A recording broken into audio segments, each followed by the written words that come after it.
1918, Europe was emerging from the Great War bled dry. While the United States was already making a people's car, the Model T Ford, back on the old continent, only the moneyed class could afford this luxury. In Germany, the brands were Opel, Audi, and of course, Benz, Daimler, and Mercedes. They could cost then up to the equivalent of 100,000 euros today, an impossible price to pay for a corporal, one Adolf Hitler. Hitler had been very fond of motor cars since the end of the Great War. But he was poor. He didn't have any money. And he didn't have a job when he arrived in Munich. From 1919 onwards, Hitler began his meteoric political rise that would lead him in less than 2 years to the head of the Nazi Party, the NSDAP, a position that allowed him a certain number of advantages. The Nazi Party was financed by Munich's industrial and financial bourgeoisie. And using the funds allocated to it, Hitler could equip the party, rent halls for political meetings, acquire a newspaper as a mouthpiece for the party, and he could also buy a car. This car, paid for by the National Socialist Party in 1920, was a 24-horsepower Selva 620, a make which no longer exists. But very soon, Hitler was to change models after a decisive meeting. There was an element of chance which intervened, in that the Nazi Party journal was printed in a building in an inner suburb of Munich, in a district called Maxvorstadt, and in this building there was also a Mercedes car showroom. And the head salesman of the Benz showroom, Jacob Verlin, showed him the Benz models. Hitler realized straight away that he should get rid of his Selva. He absolutely must have a Benz. The dealer convinced Hitler. In September 1923, he bought from him his first Mercedes-Benz, the 1030 model, more luxurious, faster, and twice as powerful as the Selva. Then he bought the 1650. He didn't enjoy it for long. It was confiscated 2 months later when he was arrested and thrown into prison for an attempted putsch in Bavaria. Then followed 9 months of detention, during which he wrote the outline of Mein Kampf. But from his fortress, Hitler also kept up a regular correspondence with his car dealer. He asked whether this or that model in which he was interested could be bought at a reduced price, a discount which Mercedes would offer because, after all, he was an important political personality, and so he asked for a deal, if you like, on the purchase of his car. As he said to his dealer, "Listen, I'm expecting considerable royalties on my book, but I have to say that a discount of a few thousand marks would help me buy the car for myself." Jacob Verlin, the car dealer, was to become a confidant of the future dictator. He supplied his Mercedes-Benz cars right up to his fall from power, models which became bigger and bigger as he rose in influence. The Model 1140, which he bought on leaving prison, then the 1570 with 70 horsepower less than a year afterwards. In this luxurious car, he covered over 370,000 miles across Germany. But Hitler's name soon became associated with one model, which he abandoned only rarely until his death, the Mercedes 770. In Germany, in Sinsheim, near Stuttgart, the Automobile and Technical Museum is one of the largest private museums in Europe. Among the thousands of rare cars, the dictator's last Mercedes are preserved in perfect condition. All were based on the design of the Mercedes 770, launched by the maker in 1930. In all, 205 models were built up until 1943. This car is a Mercedes 770K. It's a ceremonial car used by the Reich in 1938. As you can see, it's a convertible, very rare. The Model K, which is armored, was produced from 1938 onwards. There are only 12 left in the world. The population called it Große Mercedes, the Grand Mercedes. It was at that time the biggest and most expensive car, so expensive that its price didn't appear in the catalog. A monster of a car, like its owner. Monstrous in its size, 6 meters long, 2 meters 20 wide, and 1 meter 70 high. And in its weight as well, 4.8 tons unladen. Its huge gasoline tank had a capacity of 300 liters for a range of only 500 kilometers. Grand Mercedes used 60 liters of gasoline for a distance of 100 kilometers. Adolf Hitler's automobile was, then, the heaviest in the world, due to the model's imposing size for the time, but also because the dictator, from 1939 onwards, only traveled in armored cars.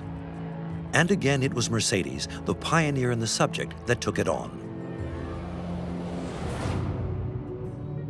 The Stuttgart firm built an entirely armored version of the 770. The whole of the bodywork was in 18mm steel. The body floor was reinforced with an 11mm steel plate designed to withstand the explosion of 500 grams of dynamite. The 12-centimeter thick doors weighed 150 kilos each, equivalent to the weight of 8 normal doors. The windows, made of superimposed sheets of glass, were 4.5 centimeters thick and also bulletproof. Die eine kleine Idiotie an diesem The crazy thing about this car was that it was armored. Even at the floor level, it was mine-proof. But the statesman wasn't protected above the waist, because it was a convertible. It doesn't make sense. Hitler was convinced he was aided, abetted, and watched over by a lucky star. If he could drive in state for hours unprotected without getting shot, it was obvious that he was the chosen one. Not only by the German people, but also by history, by which he meant a higher being, which he called fate. Fate or fear? None of the dozens of assassination attempts were aimed at the Nazi leader while he was in his cars. With this convertible model, Hitler created part of his personality cult. It was his pedestal on which he would always show himself off. Remember that Hitler was fascinated by ancient Rome. He was an autodidact who read an enormous amount on the history of antiquity, and particularly on the history of ancient Rome. And of course, he knew the ritual of triumph. Charmed by this image of the imperial Caesar, poised upright on his chariot, with his slave behind him holding the laurel wreath over his chief's head, Hitler wanted to imitate this Roman symbol. Dictators need symbols to represent their power. In the old days, kings sat on thrones, and for Hitler, it was his car.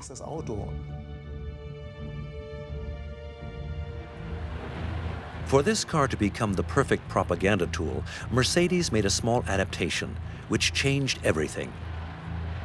Konnte man diesen Sitz hier? You can raise this seat. Und dann sehen wir hier ein Podest. Then you can see the step on which Hitler could show his power and his strength. This step gives you an extra 13 centimeters. Als der Fahrgastraumboden.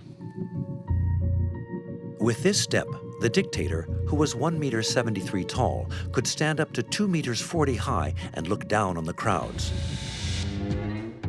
But although he used the convertibles for ceremonial occasions, he used closed limousines for making long journeys, 1.5 million kilometers in 20 years. His last limousine was this model. It's an armored 770K, the same model as the ceremonial Mercedes, but with a roof. This Mercedes in the Automobile and Technical Museum of Sinsheim was built in 1943. It's a car with reinforced armor. You can see by the doors. Only 19 of this model of closed armored limousines were made. And its size is just as imposing as the one used for ceremonial occasions. It measures 6 meters long by 2.50 meters wide by 1.8 meters high, and it weighs 5 tons. There's also a small refinement. Here, the driver can unlock a mechanism which closes completely the rear window.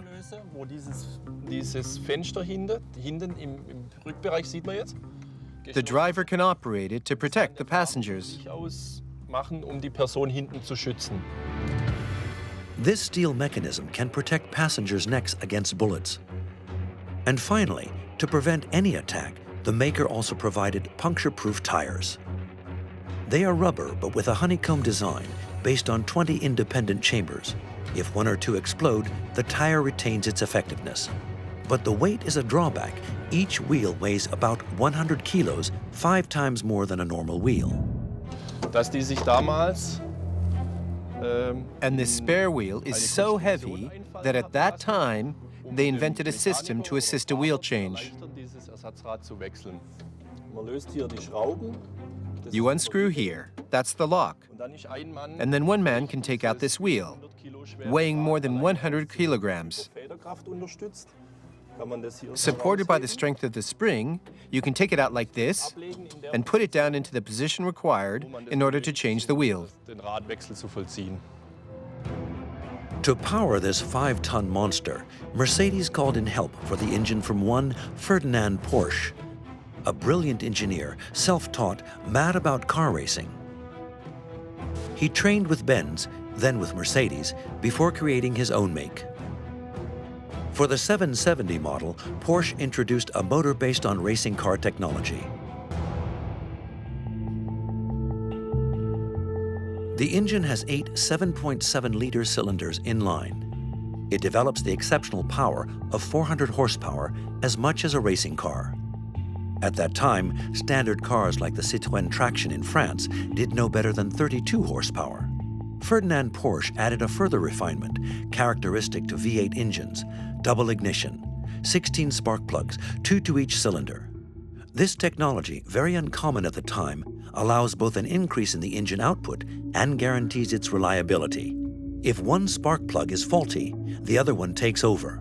The dictator's car must not break down. The innovation in the manufacture of the engine was in both the high quality of the assembly, rare for the time, practically Swiss watch precision, combined with a quality of metal alloy hardly used at the time apart from in competition cars, and which allowed high output without the usual problems of wear or heat, or of early overheating.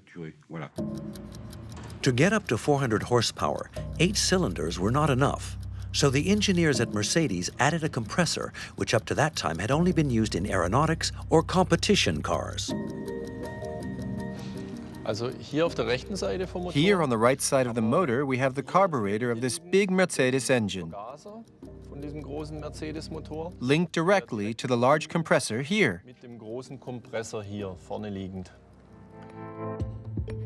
Its compressor technology was thought up by the Frenchman Louis Renault. The principle is simple.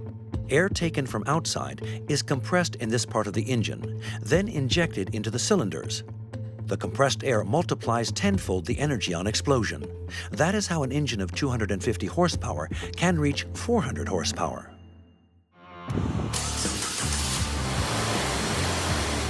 "74 years after it came out of the factory, Adolf Hitler's Mercedes 770K is still running. With its outsized consumption of 60 liters per 100 kilometers, it can reach a speed of 180 kilometers an hour, thanks to its compressor, which is mechanically activated.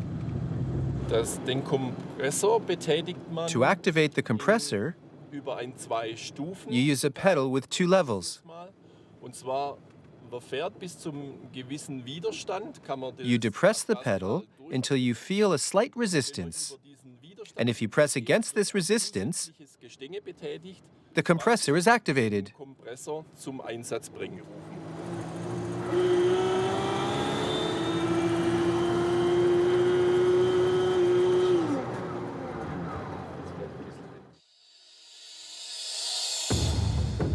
Adolf Hitler, who was fascinated by mechanical innovations, spent a lot of time at car shows. It was he, too, who dreamed up the large-scale manufacture of a people's car, the Volkswagen, which first came off the production line 3 years after the end of the Reich. But for all this, the dictator never drove his own vehicles. Hitler didn't have a driver's license, and that's quite interesting because in German the name for a driver's license is das Führerschein. Even today, das Führerschein translates literally as driver attestation, and the driver, der Führer, is also the chief, der Führer. So you see here, we have a Führer who doesn't have Führerschein. You see?